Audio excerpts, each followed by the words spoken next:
பயங்கரவாதத்துக்கு எதிராக பாகிஸ்தான் இருக்காங்கங்கிறத பல நாடுகளுக்கு எடுத்து சொல்லணுமா. இந்த பிஜேபி கவர்மெண்ட்டும் ஒழுங்காக இந்த போரில் அருமையாக நடவடிக்கை எடுத்தாங்கன்னு நம்ம ஃபுல்லாக சப்போர்ட் பண்ணோம். மறுபடியும் ஆரம்பிச்சிட்டாங்க. கனிமொழிக்கு ஆதரவாக மறுபடியும் ஆரம்பிச்சிட்டாங்க. நான் சொல்கிறதில்ல, பாஜக கோவிச்சுக்காதீங்க. உங்கள் அமித்ஷா என்னென்ன பண்ணுறாருன்னு பாரு. போரில் எவ்வளோ பெரிய வெற்றியை மோடி வாங்கி கொடுத்தார். நாங்கள் அரசியலே பார்க்காம எல்லோரும் மோடிக்கு சப்போர்ட் பண்ணுங்கன்னு சொன்னோம்ல. இப்போ என்ன, பயங்கரவாதத்துக்கு எதிராக பாகிஸ்தான் இருக்காங்களாம். அதை பற்றின விஷயத்தை எல்லா நாடுகளுக்கும் எடுத்து சொல்லணுமா.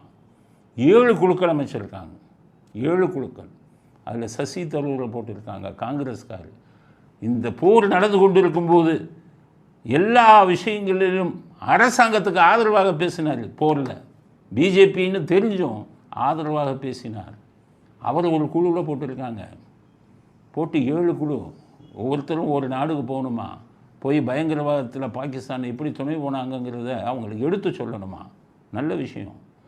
ஆனால் அந்த 7 குழுக்கும் தலைவர் வந்து கனிமொழியா. இங்கே தானே யார் இந்த கனிமொழியை போட்டது? அமித்ஷாவா இல்லை வேற ஆளா? அதுதான் நான் கேட்குற கேள்வி. கனிமொழிக்கு தகுதி இருக்கா? சீனா என்ன நமக்கு எதிரியான என்று கேட்டவர் கனிமொழி. இந்த வீடியோவை பாருங்கள், கொஞ்ச நாளைக்கு முன்னாடி அந்த அம்மா பேசுனது. பிரதமர் அவர்கள் ரிசீவ் பண்ணி மகாபலிபுரத்தில் வந்து 2 பேரும் வாக்கிங் போகிறாங்க. அப்படி இருக்கக்கூடிய சூழலில் அதை எதிரி நாடுன்னு யாரும் இது வரைக்கும் அறிவிக்கல. ஆக தேசப்பற்று இல்லாதவர். இந்த போர் நடந்துக்கிட்டு இருந்ததை ஒரு வார்த்தை இந்தியாவுக்கு ஆதரவாக கனிமொழி பேசியிருக்கிறாரா?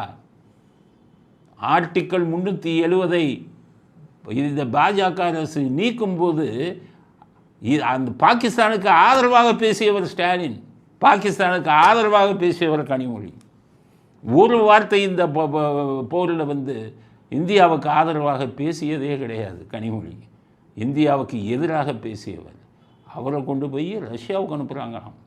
பயங்கரவாதத்துக்கு எதிராக பாகிஸ்தான் ஆதரவாளரை கொண்டு போய் நீங்கள் போட்டால் பயங்கரவாதத்துக்கு எதிராக பாகிஸ்தான் இருக்காங்கன்னு அந்த அம்மா போய் பேசுவாங்களா? தேச துரோகி இவங்க வளர்ந்து வந்த கதை என்ன? இவர்களுடைய முன்னோர்கள் எப்படிப்பட்டவன்? ஒவ்வொருத்தனும் இந்தியா சுதந்திரத்துக்கு கருப்பு கொடி ஏற்றினவன், இந்தியாவுக்கு சுதந்திரம் கொடுக்காதுன்னு சொன்னவன். இவங்க அப்பா முதல் கொண்டு இந்திய சுதந்திரம் வரும்போது கருப்பு கொடி ஏற்றினவர். இப்படிப்பட்ட தேச துரோகிகளின் வாரிசுகளாக இன்றைக்கி வந்து இந்தியாவுக்கு இதுவாக வந்து போய் பேசணுங்கிறது. தேச துரோகியின் வாரிசுகள் தான் போய் பேசணுமா வெளிநாடுகளில் போய்? அந்த குழுவுக்கு இவர் தலைவரா?